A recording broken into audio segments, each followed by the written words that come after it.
Good day, Jesse here with GPSCity. I have the Garmin Chirp. This is a great new device. It's actually a geocaching beacon, so it's going to send data wirelessly to your GPS receiver about the geocache that you're looking for, and that's going to happen within 10 meters of the geocache if properly installed.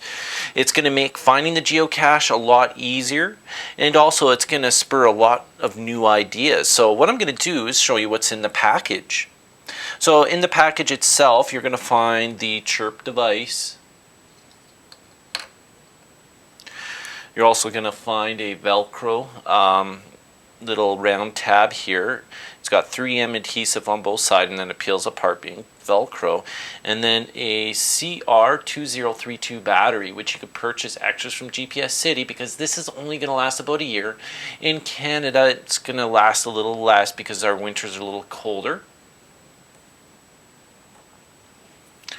And then the approximate size of the Chirp is a quarter. So we got a quarter here.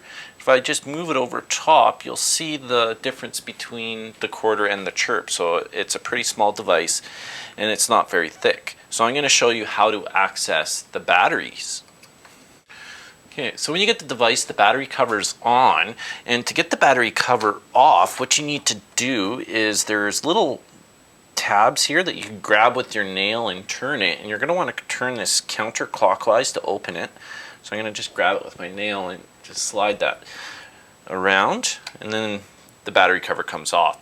On the inside of the battery cover, it's got a plus sign, and that's to make installing the battery easy. On the battery itself, there's a plus sign at the top.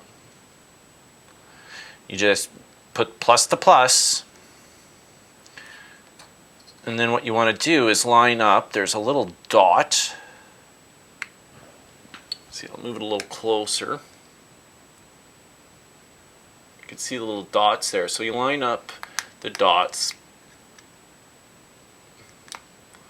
push her in, and then use your nail to spin it closed, and then it should line up with the second dot now. So the first dot was there, second dot's there, it's installed. So now it's ready to program.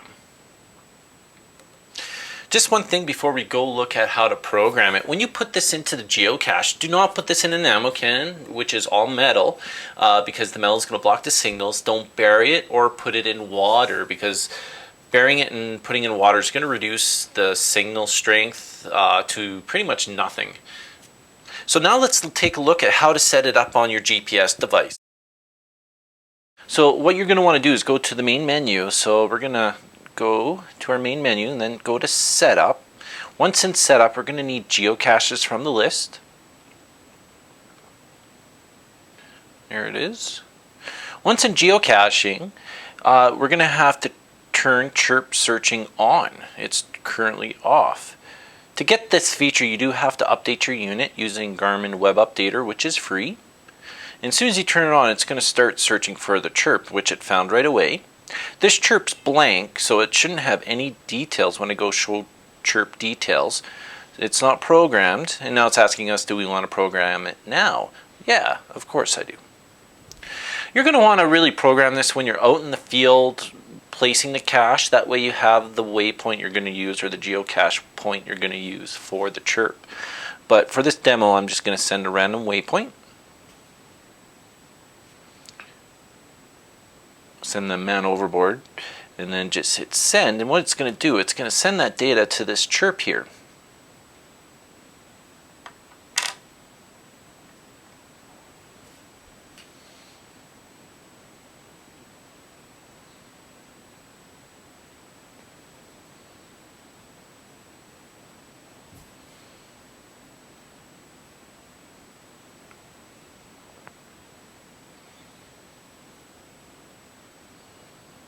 Excellent, now it is complete.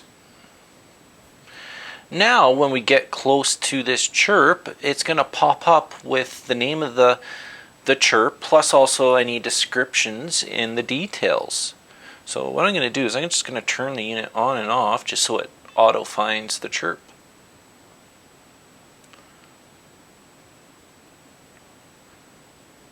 And this is kind of what would happen when you walk up to a cache. You'll see how the unit finds the chirp. Okay, so it found the chirp right away. Now it's downloading the data from the chirp. I don't have any messages in it. It's just very basic, but we could see the details. And we could add notes and such. Right now it just says man overboard, but we could give hints and details about the cache and how to find it. If you want to change some settings about the chirp, what you need to do is go into Setup, Geocaching, or Geocaches. Now in here we just need to select the chirp that we want to edit. Now we have some options. We can send another waypoint, we could send a geocache, we could change the name of the chirp, we could also change the message, or we can erase it. So I'm just going to erase it just in case you're moving it to another cache.